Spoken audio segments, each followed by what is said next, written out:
Assalamu alaikum jama'a.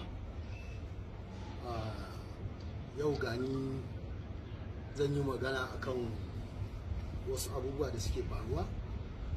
Ni ba mutum bane da nake son yawan maganganu akan wasu abubuwa da suka shafe ni da kuma wanda bai shafe ni ba. Wannan dalili ne yasa zan yi magana, saboda maganan ya shafe ni, ya shafi ɗan uwana 'yan fim, ya shafi dangina da 'ya'yana da duk wani ɗan uwana ma.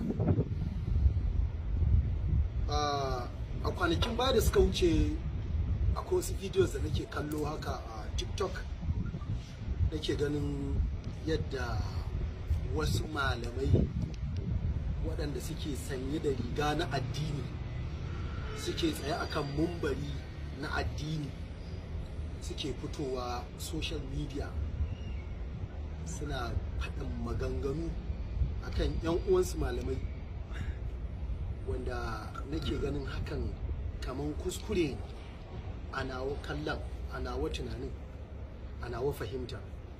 Ko ana kallon su ne a matsayin malamai na addinin musulunci, addinin da yake koyar da tarbiyya, addinin da yake koyar da ya kamata. Sai nake ganin kuma suna amfani da wannan rigar, suna yin abin da duniya za ta rinka kallon addinin na musulunci ta wani fuska na daban. Sai nake ganin hakan bai dace ba. A ciki akwai wani malami da na yarda da nagartarsa, na yarda da iliminsa na addini, wani mutumin Bauchi. Sai na je yana kiran wani malami da Dr. Jaki na Dutsen Tanshi. Lallai wannan sunan bai min daɗi ba, yadda na ji malami yana kiran ɗan uwansa malami da Dr. Jaki. So abin bai min daɗi ba kwata-kwata, har nake cewa da ina da hali, da ina da dama, da zan ga wannan malamin, da zan mishi magana in ce bai kyauta ba. Bayan wannan, after some days still sai naga kuma wani shi wannan mutumin da ake, wannan malamin da ake kiran shi Dr. Jaki, yana baje wasu malaman kuma na addini, manya-manyan malamai wanda na tabbata sun fi shi ilimi, sun fi shi nagarta, sun fi shi kusanci da Ubangiji ma. A cikin malaman da ya rinka bajewa akwai Sheikh Dr. Ali Fantami, akwai Shehu Dahir Usman Bauchi, da sauran manya-manyan malamai na Izala da na Ɗarika da na Shi'a da sauran malamai waɗanda a fahimtarsu ta zo ba daidai da shi ba. Shi wannan Dr. Jaki ɗin ya rinka wasu maganganu a kansu, ya rinka wasu maganganu a kansu.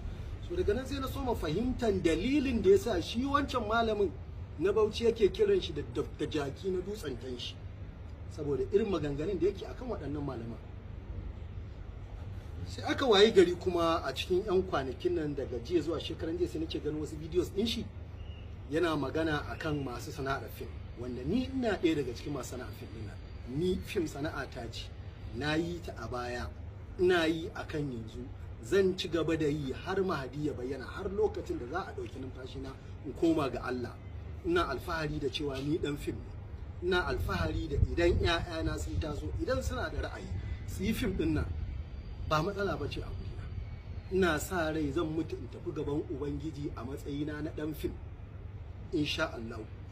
Ba na nadama da wannan, ban taɓa nadama da kasancewa ta a matsayin ɗan fim ba, ko daidai da na rana ɗaya. Wannan malami yake cewa a 'yan fim babu mai addini, babu mai addini kam, 'yan fim babu mai addini.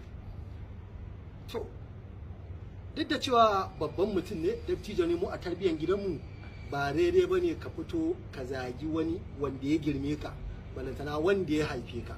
To amma a ɗabi'a irin na shi wancan mutum da suke kiran shi Dr. Jaki na Dutsen Tanshi, na ga bai raga wa kowa ba. Duk girman furfuranka, duk ƙanƙantanka a matsayin yaro, zai bi ta kanka ya zage ka, in ta kama ya maka ashar ya maka ashar, wanda wannan ba koyarwa bace ta musulunci, ba koyarwa bace ta addini. Ina ba shi shawara a matsayin shi wanda yake sanye da riga ta malanta, wannan abubuwan da yake kuskure ne, ba daidai bane, ya kamata ya gyara, ya daina. Mu alillahi alhamdu, idan ya zage mu ba sabon abu bane a gurin mu, mun saba daukan zagi fiye da wanda ya yi mana ba. saboda haka shawara ne ya daina taɓa malamai da suka fi shi wajen neman suna. Kasan idan mutum yana neman suna to komai yana iya yi. Idan mutum yana neman suna shi yasa ake taɓa manya-manyan malamai da suka fi shi ilimi, suka fi shi a gurin Allah ba. To sai ya baro kansu kuma ya lallabo jikinmu saboda duk da yin suna. To Dr. Jaki ai Allah baka hakuri. Kashe min bidiyo.